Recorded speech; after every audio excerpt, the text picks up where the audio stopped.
우리 신앙생활은 가정에서 시작된다고도 할 수 있어요. 한 사람이 구원받으면은 가족들을 구원받게 하는 것이 제일 중요한 일이죠. 부모와 자녀, 부모가 구원받으면 자녀가 구원을 받도록 해야 되고, 또 자녀가 먼저 구원받으면 부모님이 구원받도록 적극적으로 도와드려야 되고, 어떤 집에는 아내가 먼저 구원받고 남편이 먼저 구원받고, 제일 먼저 해야 될 일이 남편과 아내에게 복음을 전해서 구원받게 하는 일, 또 자기 가족들, 친척들 이렇게 전도를 합니다. 제가 멕시코 갔을 때 들은 얘기인데, 멕시코 사람들은 한국 사람보다 더 가족 관계가 아주 돈독하고 끈끈하다 그러더라고요. 그래서 전도하기가 아주 좋은 것은 한 사람이 구원받으면 자기 가족들, 친척들에게 전도하기 위해서 그렇게 적극적으로 하신답니다. 멀리 있는 자기 가족과 친척이라도 기어코 목사님들을 모시고 가서 전도를 해서 구원받도록 그렇게 노력을 하신대요. 그래서 마치 그 호박 능쿨 땡기면은 쫙 딸려오듯이 말이죠. 한 사람이 구원받으면 그 가족, 친척 분들까지 쫙 구원받고, 그래서 멀리에도 복음이 전해지고, 구원받으면 거기서 또 교회가 시작되고, 제가 멕시코 한 번 갔을 때 여러 교회를 방문했는데, 한 사람이 구원받으면 물론 그 남편도 구원을 받아야 되겠죠. 그러면 가정을 개방해요. 가정을 개방해서 조그만 거실에도 의자 몇 개 놓고 거기에 모여서 집회 시작합니다. DVD로 하든지 어떻게 하든지, 그렇게 해서 몇 사람이라도 모여서 성경 공부하고 이제 이웃 사람들에게 전도를 시작하고, 얼마 안 가면 거기에 하나의 교회가 세워지고, 구원받는 역사가 계속 일어나서, 그래서 멕시코에도 구원받는 사람 그 교회가 자꾸 많이 생기는 것을 봤습니다. 물론 멕시코뿐 아니라 어디든지 그렇게 되겠죠. 필리핀에도 보면은 전도가 활발하게 되는데 그 가족들에게 전도하는 열정이 대단합니다.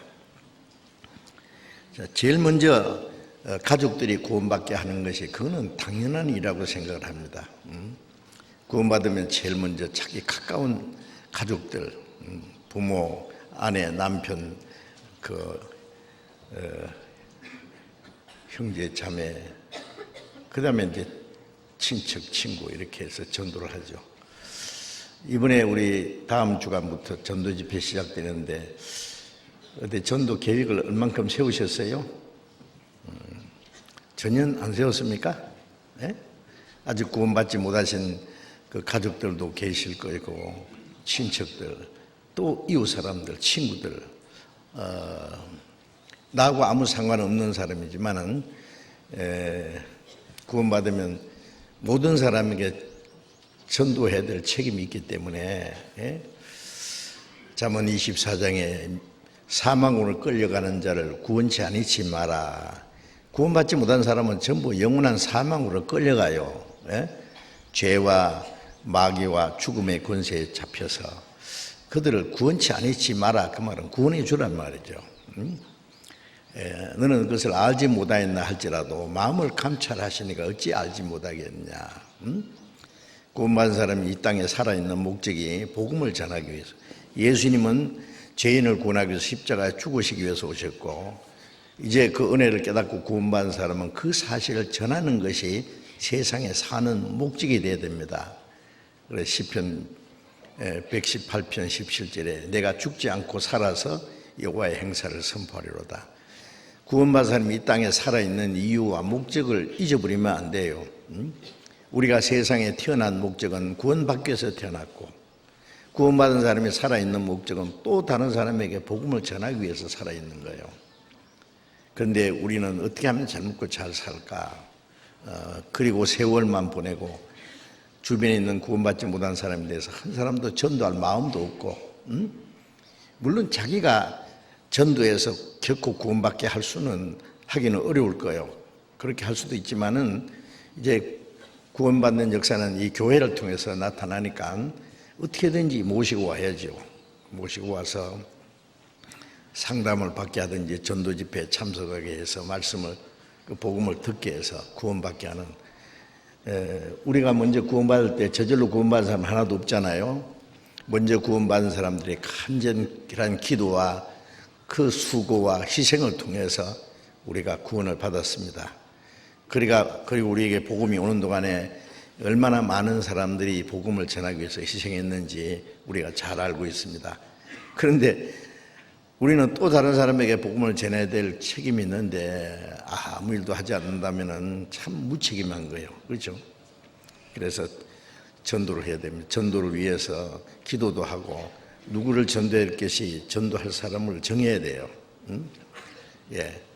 몇 사람을 딱 정해놓고 하면은 그 중에 뭐 한두 사람이라도 구원받겠죠. 어떤 분은요, 전도를 열정적으로 하면 반드시 많은 사람이 구원받더라고요.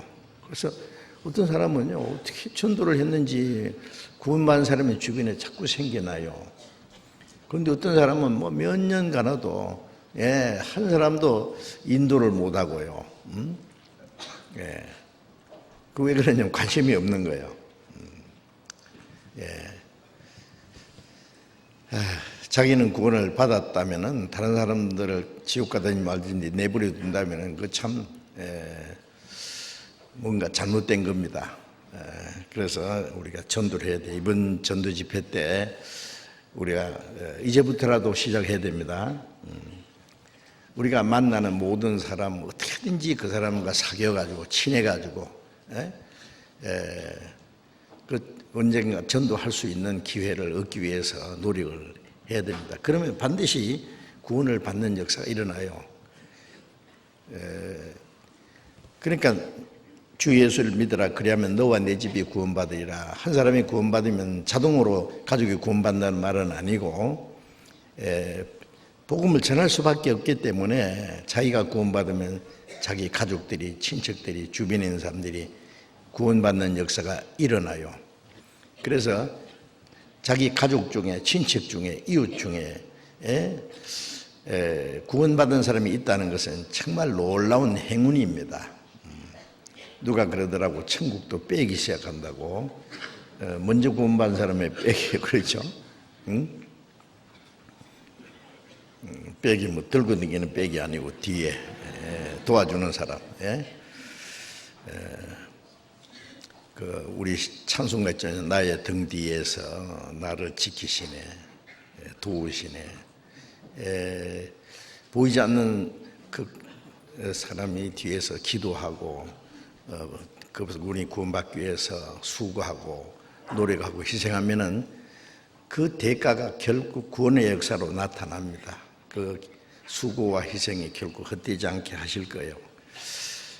그래서 한 사람이라도 구원받는 역사가 나타나면 얼마나 하나님 앞에 큰 영광이 돼요. 우리가 하나님을 기쁘시게 해야 되잖아요.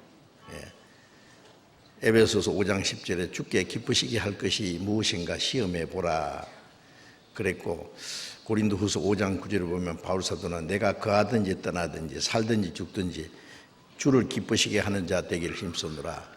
주를 기쁘시게 할 수 있는 일이 여러 가지 있지만 제일 기뻐하시는 것이 죄인 하나가 회개하고 하나님께 돌아오면은 하늘에서는 의인 99분이 나의 기뻐하는 것보다 더 기뻐하신다 그러셨잖아요. 한 사람이 죄인이 구원받으면 하나님의 사자들 앞에, 천사들 앞에서 기쁨이 된다. 아주 막 환호성을 지르는 거예요. 우리가 뭐 지진이 일어났든지 재난으로 많은 사람이 이제 건물 등에 깔려 있다든지 죽게 됐을 때 구조대원들이 가서 막 자기들도 위험을 무릅쓰고 한 생명이라도 살려보려고 그러다가 한 사람 한 사람 구원받으면 온 국민들이 환호성을 지릅니다. 그렇죠? 그래, 이 육신 하나 살리는 것도 그렇게 모든 사람이 기뻐합니다. 왜? 한 사람의 생명이 그렇게 귀해요. 어떤 사람은 마구잡이로 사람을 죽이는 사람도 있지만 한 사람의 생명을 살리기 위해서 무척 애를 쓰고 그걸 위해서 대신 죽는 사람도 있어요. 한 사람 한 사람 구원받을 때 온 백성이 말이야, 온 세상이 기뻐하고 하는 걸 우리가 가끔 봅니다. 그런데 한 사람 한 사람 구원받는 역사 나타날 때 천국에서 막 하나님이 천사들과 함께 막 환호성을 올리고 구원 기뻐하실 거예요. 찬송가도 있죠. 천당 종을 치고 잔치 베푸네 이런 죄인 돌아왔도다. 이런 죄인이 돌아오면은 천국에 막 종을 치고 천사들이 막 하나님께 영광을 돌리고 찬송을 부릅니다. 하나님이 기뻐하십니다. 그래 하나님을 기쁘시게 하는 일을 해야 될 거 아니에요, 그죠? 그래서 고린도전서 10장 33절에 보면 바울사들이 너희는 나와 같이 자기 유익을 구하지 말고 남의 유익을 구하고 자기를 기쁘게 하지 말고 남을 기쁘게 하여 저희로 구원을 받게 하라. 그리스도께서도 자기를 기쁘게 하지 아니하셨느니라. 자기 만족, 자기 유익만 구하지 말고 남의 유익을 구해서 구원을 받게 하라. 구원받게 하려면은 그 이기적인 마음, 자기 중심적인 마음은 버려야 되겠죠. 좌우지간 이번에도 많은 사람이 구원받는 역사가 일어나야 되겠습니다. 자, 그러기 위해서는 우리가 먼저 구원받은 사람이 말씀 안에서 잘 성장하고 그리스도인으로서 합당하게 살아야 되겠죠. 그리고 이제 구원받지 못한 가족들 어떻게든지 구원받게 하려고. 어떤 분은 부모님이 연세가 많아서 이제 돌아가시게 되었어요. 병세우에 누워 계신데 아유 구원을 안 받으셨네. 그렇게 전도해도 말씀을 안 들으시는 거예요. 그런데 이제 돌아가시게 생겼는데 어떻게 해야 돼요? 포기해야 됩니까? 마지막 순간까지, 나중에는 이제 말도 못하고 말이에요.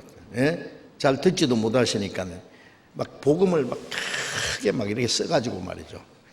침대에 누워있는 그 앞에 갖다 붙이더라고요. 그리고 자꾸 얘기하는 거예요. 그렇게 하면 아마 하나님이 기적으로 그 마음을 열어서 깨닫게 해주실 거예요. 그렇게 해서 돌아가시기 전에 확실히 구원받고 구원받으셨나고 제사 안 받으냐고 물으면 끄떡끄떡하고 환하게 그렇게 해서 돌아가시는 분이 돌아가시기 직전에 예수님이 십자가에 돌아가시기 전에 옆에 강도 한 사람 마지막에 구원받은 역사 알잖아요. 참 가장 짧은 시간에 지옥 문턱에서 마지막 구원받은 사람들, 그런 사람들 지금도 있어요. 죽기 직전에 바로 지옥 문턱에서 천국으로 가는 사람, 얼마나 큰 행운이에요. 그 옆에서 도와주는 사람이 있어야 돼요. 먼저 구원받은 사람이 도와주지 않으면 아무도 구원 못 받습니다. 전파하는 자가 없이 어찌 들으리요. 그러니 먼저 자기 가족들에게 책임이 있어요.